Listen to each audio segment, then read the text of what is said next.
Hello, you guys. This is part 2 of my top 5 favorite Disney movies. Last time I left off with Beauty and the Beast. So today I'm going to pick up where I left off. I'm just going to remind you of my criteria, which is the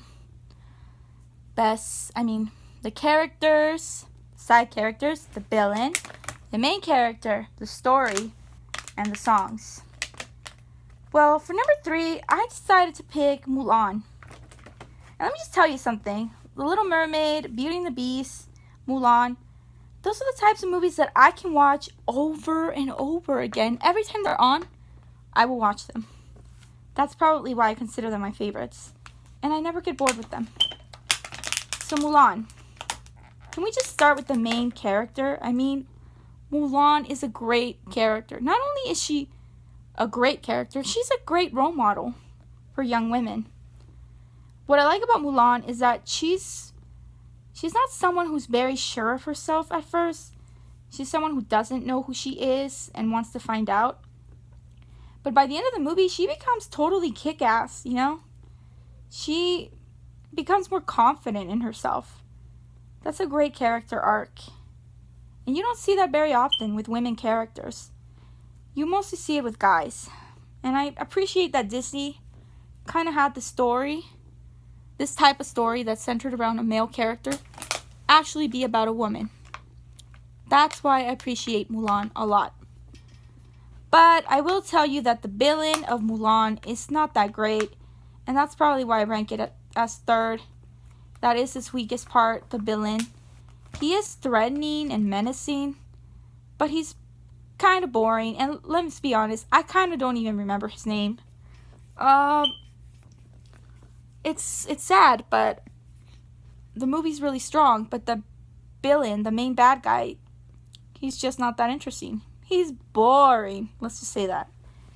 What I really think the main conflict is Mulan's, her self-confidence. She doesn't believe in herself. And yes, the main guy kind of pushes her to become a better person, to believe in herself more. He's the external conflict, and he resolves Mulan's inner conflict in a way. I guess that's why he's so boring, because the bigger conflict, the bigger antagonist is actually Mulan herself. It's just her mind getting in the way, her doubting herself. As for the side characters, though, those totally make up for the boring villain. Like, let's start with Shang, who is a strong, and let's be honest, handsome guy. But the best quality about him is that he's a leader. He's a really good leader. He actually undergoes a change. When his father dies, he has to take over. And he learns to trust Mulan, too. He seemed very disillusioned with her when he found out she was a woman. I think, to be honest, he was kind of relieved. But okay. So Shang is good. And so are the other guys, the soldiers that Mulan ends up bonding with. They're all funny in their own way. They all have their own personality traits. And what I like about them is that they don't really like Mulan at first. Neither does Shang. But they grow to like her. They grow to trust her and believe in her. So they also undergo a change. That's what's good about this movie, that the sidekicks or the side characters, they all kind of have their own little story arc. Even Mushu, who we all know is really funny because, come on, it's Eddie Murphy and he's hilarious.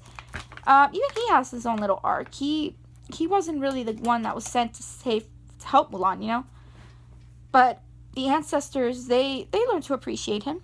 And the little cricket, he wasn't so lucky after all, but he's cool with it at the end. And Mulan's family, they're supportive. Her grandma's funny. Her parents are good parents. Even if her dad seems disappointed in her, he's really not. At the end of the movie, he's just glad that his daughter's back. So, pretty much, yeah, the side characters rule. Another note on Eddie Murphy as Mushu. I would say that Eddie Murphy as Mushu is the appetizer, and Eddie Murphy as the donkey is the main course. What I mean by that is that, yes, Mushu's really funny, but Eddie Murphy's a lot funnier as a donkey. But like I said, that's doesn't matter. It's not relevant. I just wanted to say that. But yeah, the side characters are compelling. Um, Now onto the story. The story is just, it's a good story. It's about a young woman who discovers herself. She's not happy with who she is. She joins the military. She thinks it's to help her dad, but really it ends up being about her wanting to find herself. In the process, she meets people. She meets new people. She makes new friends. She she saves China, and come on, that's badass. But I guess the most important thing is she finally learns to love herself. That's a great story right there. And that is what makes Disney so good. It's that they just know how to make characters and stories, where you just want to root for them. A good story where people undergo a major change, but they're still kind of the same person, that they started out as. They're just more confident. They're just a better person. And the songs. While, okay, let's be honest, the songs are really good and they're really catchy. And I like the whole Chinese instrumentation in the songs. That's really great. Obviously, my favorite is I'll Make a Man Out of You. That song is so catchy. It just makes me want to be a man. Wow, that's crazy. But that's how great the song is. And no, I don't really want to be a man, but that song, it just gets to me. Like, oh my god, it just gets me pumped up. It's such a good anthem. Of course, Reflection. It's the ultimate I want song. It's a reflection. It's about not knowing who you are. A lot of people can relate to that. I could relate to that. The other songs, like A Girl Worth Fighting For and Bring Honor to Us All, those are good too. They're catchy. They serve their purpose. They tell us a little bit about the story, about the characters. The Bring Honor to Us All song shows us the main conflict pretty easily, pretty soon in the story, right? Pretty early. Tells us, okay, this is what the story is going to be about, really. Mulan, a girl that kind of fails her family. And the other one, no, confusing it. A Girl Worth Fighting For is just a funny song. But even the way it ends, that ending always gets me. Because the song is funny and lighthearted, and then it just ends suddenly. And the reason for that is because they just found, a whole village destroyed. So I don't know, that also goes with the story, just how good it is. How it can be funny one moment and serious the next. Alright, so that's my third one. As for my fourth one, I'm going to say Peter Pan. It's just one of those movies that I'll watch over and over again. There's something about Peter Pan that's magical. I know it's just, okay, maybe Tinkerbell, I don't know. It's just, it makes you feel like a little kid. And I don't know, Peter Pan just does that for me.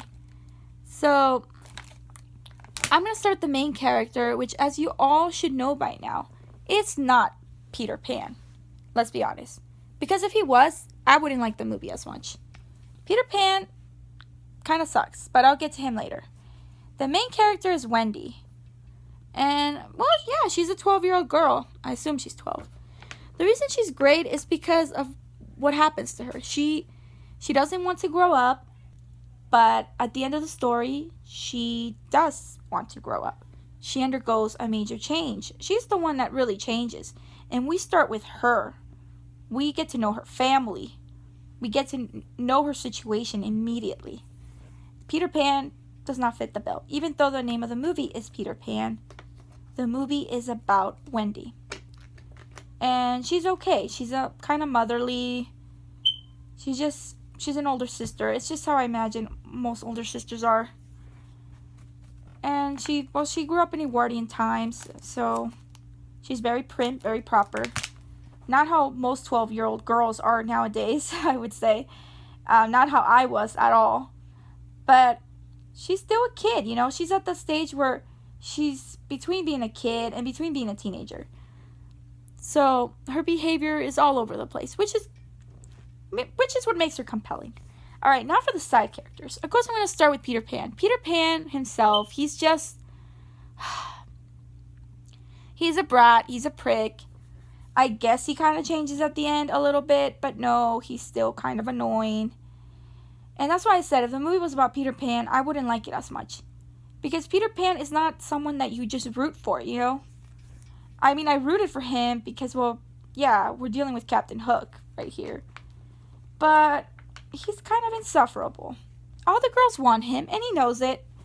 And let's be honest, that kind of irks me a little. But I guess what irks me the most about him is how immature he is. Which makes sense, right? For the character. And what about Tinkerbell? Everybody seems to love Tinkerbell, but let's be honest, Tinkerbell is a bitch. I mean, she's a total bitch. She tries to kill Wendy just because she's jealous of her. And I know everyone loves her because she's a pixie, but Tinkerbell is not a nice person at the beginning of the movie. At the end of the movie, she kind of gets over it. I mean, I guess she realizes how important she is to Peter Pan. And that's why she, she changes a little. But before that, it's like, no, I don't really like her. I do like Mr. Smith, though. He's a funny pirate. And the other pirates, they're okay. Some have their funny moments.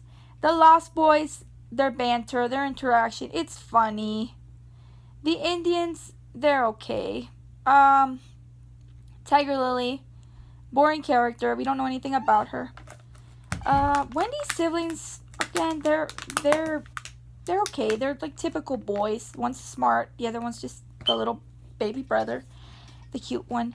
And her parents, the mom, typical mom, I guess, and the dad. I guess the dad's funny.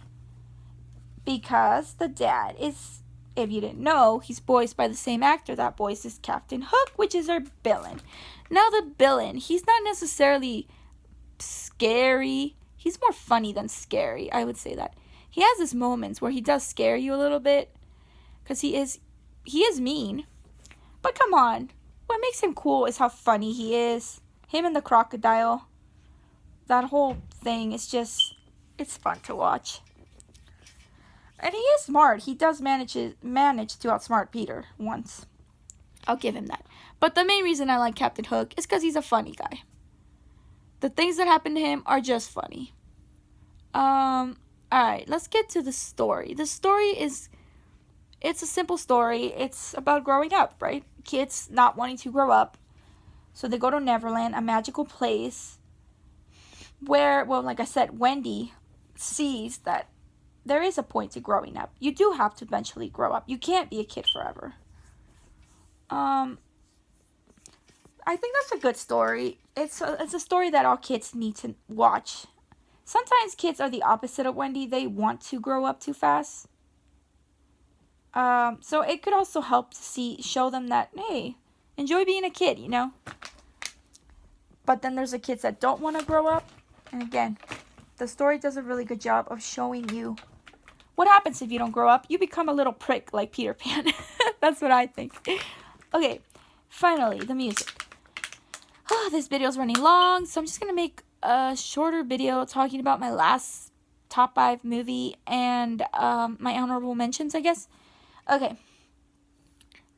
Just get to the music, and that's it. It's wonderful. It's especially Second Star to the Right. That's my favorite. Disney used to do this thing where, well, maybe they still kind of do. I don't know. Where they used to, when the movie would start, the credits would, they would have the credits and the song would be playing. And sometimes that ended up being my favorite song in the movie. And in this case, with Peter Pan, that is my favorite song in the movie. The Second Star to the Right. I don't know, what is it about that song? It's just magical. It just gets to me. Of course, You Can Fly is good too. Let's talk about Following the Leader. That one's cute. And we do have, okay, I'll get to that one right now. But we do have Your Mother and Me. It's kind of weak. Don't really like that one as much. It's, I don't know. It's cute, I guess. It's sweet. It's tender. There's also the song that the pirates sing to the kids when they want to join. It's a good one. I don't think I'm missing one. Okay, let's talk about the big one. The one about the Indians. Yeah, that's a racist song. Yeah, this movie's kind of racist. I guess that's why it's not higher up in the list. Because it's racist. But yeah. it's a very racist and offensive song. So that kind of knocks the movie down for me a little bit. All right, that's my top 4. I'll talk about my last one and my honorable mentions right now.